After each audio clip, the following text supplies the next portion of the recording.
BJP के हाथ से फिसल रहा है हरियाणा। जी हां, सही सुना आपने। लेकिन इनको समझने से पहले आपको विधानसभा और लोकसभा चुनाव के मामले पर बात करनी होगी, उसे समझना होगा। क्योंकि विधानसभा चुनाव में कांग्रेस को बड़ी उम्मीद है, क्योंकि लोग बदलाव की अपेक्षा कर रहे हैं। इस बार कांग्रेस की तरफ से विधानसभा चुनाव जीतने की संभावनाएं ज्यादा लग रही हैं, जबकि बीजेपी को लोकसभा चुनाव में जो परिणाम देखने को मिला, उसको देखकर काफी सारी चुनौतियों का सामना करना पड़ सकता है। बीजेपी के पूर्व अध्यक्ष और राष्ट्रीय सचिव ओम प्रकाश धनखड़ का भी मानना है कि वो इस बार अच्छा प्रदर्शन कर सकते हैं।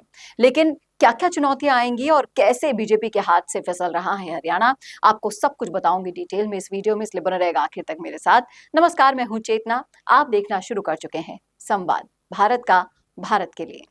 तो इस बार के चुनाव में कांग्रेस के नेता दीपेंद्र सिंह हुड्डा और कुमारी शैलजा के विजय का मार्जिन बहुत बड़ा है देखने को मिला। इसके बावजूद बीजेपी को वोट शेयर में कमी आई है। इसे लेकर उनकी चिंताएं बनी हुई है। विधानसभा और लोकसभा चुनाव के बीच भी काफी ज्यादा अंतर देखने को मिला है।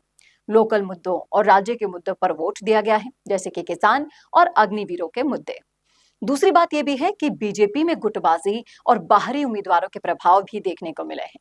इन सब मुद्दों के साथ साथ एक बार फिर केंद्र सरकार की स्थिरता का फायदा बीजेपी को मिल सकता है। इस दौर में कांग्रेस और बीजेपी के बीच जो क्लोज फाइट है, उसको देखते हुए ये देखा जा रहा है कि विधानसभा में जो चुनाव होगा उसके नतीजे काफी दिलचस्प होंगे। चुनाव तो होगा ही, लेकिन नतीजे भी काफी दिलचस्प होंगे। बीजेपी कांग्रेस के पास 5-5 लोकसभा सीटें हैं और इन नतीजों को विधानसभा के हिसाब से अगर देखेंगे तो कांग्रेस को 46 सीटों पर बढ़त मिली है, जबकि बीजेपी को 44 सीटों पर। बीजेपी के लिए चिंता की बात है कि लोकसभा चुनाव में पार्टी का वोट शेयर बढ़ने के बजाय 12% घटा है, जबकि कांग्रेस का 20% बढ़ा है। हरियाणा बीजेपी के पूर्व अध्यक्ष और पार्टी के राष्ट्रीय सचिव ओम प्रकाश धनखड़ का तो मानना है, वो इनमें भी पॉजिटिविटी को ही देख रहे हैं, जो अच्छी बात है। उनका मानना है कि ये तीसरी पारी थी, इसलिए एंटी इनकम्बेंसी का असर थोड़ा दिख रहा है।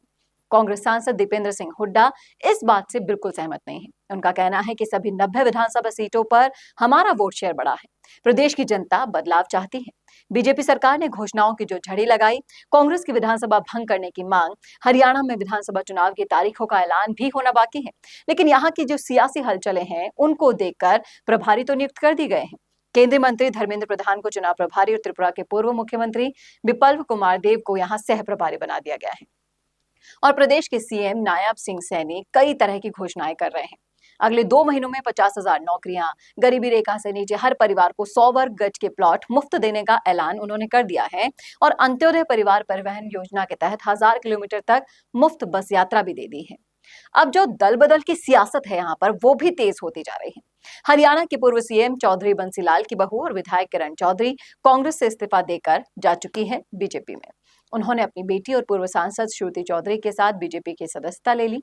वहीं कांग्रेस के पास चुनाव के बाद जो शुरू हुई कलह और 10 सालों का सूखा खत्म करने की जो चुनौती है, वो भी बहुत बड़ी है। अब 20 जून को राज्यपाल से उन्होंने जो मुलाकात की थी, उसके बाद हरियाणा सरकार को बर्खास्त करने की उन्होंने मांग करी थी। अब अगर हम देखें एक्सपर्ट की नजर से, तो 10 साल की एंटी इनकम्बेंसी बीजेपी के नैरेटिव को सेट नहीं कर पाई है।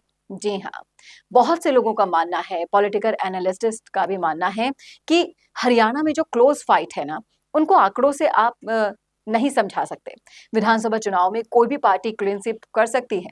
दोनों चुनाव अलग अलग हैं, मुद्दे भी दोनों अलग अलग होते हैं। एनालिस्ट का कहना है कि 10 साल पीएम मोदी और मनोहर लाल खट्टर केंद्र और राज्य में साथ रहे। 10 साल डॉक्टर मनमोहन सिंह और भूपेंद्र हुड्डा भी साथ रहे थे। इस ट्रेंड को अगर देखें तो हरियाणा हमेशा से सेंटर के साथ जाता है, और अगर इस बार कांग्रेस विधानसभा चुनाव जीतती है तो ये पैटर्न अब टूट जाएगा। बीजेपी के खिलाफ 10 साल की एंटी इनकम्बेंसी है। बीजेपी ने विधानसभा चुनाव से 6 महीने पहले अपना मुख्यमंत्री बदल दिया, लेकिन उसे लोकसभा चुनाव में इसका फायदा नहीं मिला। बीजेपी अंबाला लोकसभा सीट हार गई, जो कि मुख्यमंत्री नायब सिंह सैनी का गृह जिला थी। ये बीजेपी के लिए सेटबैक है। कांग्रेस जिन 5 सीटों पर जीते हैं, वहां उनके उम्मीदवार ज्यादा मार्जिन लेकर गए हैं। जैसे दीपेंद्र सिंह हुड्डा 3.5 लाख और कुमारी शैलजा 2.5 लाख से ज्यादा वोटों से जीती है, जबकि बीजेपी उम्मीदवारों की जीत का मार्जिन कम है। तो लोगों का यहाँ पर साफ साफ कहना है कि एंटी इनकम्बेंसी 10 साल की काम नहीं कर पाई। राम मंदिर का नैरेटिव चुनाव आते आते कम हो गया, उसने भी काम नहीं किया। और पीएम भी हर 2 दिन में जो अपना नैरेटिव बदल रहे थे उसने भी नुकसान पहुंचाया। लोकल मुद्दों पर ध्यान नहीं था, किसानों की इग्नोरेंस और अग्निवीर बीजेपी को ले डूबी।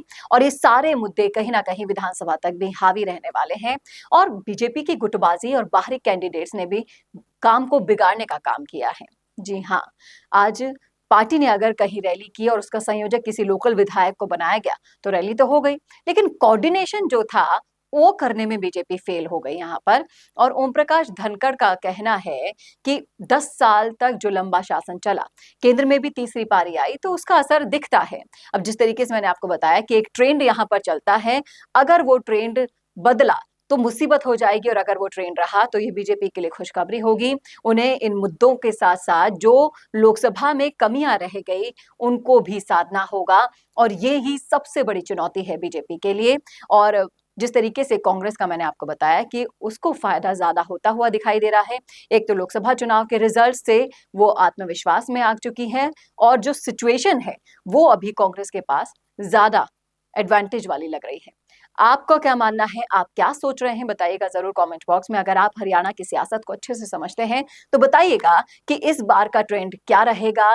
क्या ये 10-10 साल की जो जोड़ी बनती है उसके बाद एकदम से फिर से मन बदलता है? हरियाणा हमेशा सेंटर के साथ जाता रहा है, तो क्या इस बार भी हरियाणा ट्रेंड के साथ रहेगा या तोड़ेगा? बताइएगा जरूर, क्या लगता है आपको, लिखिएगा कमेंट बॉक्स में अपनी राय। कैसा लगा वीडियो ये बताना ना भूलेगा, और ऐसे और वीडियोस के लिए देखते रहिए संवाद भारत का, भारत के लिए।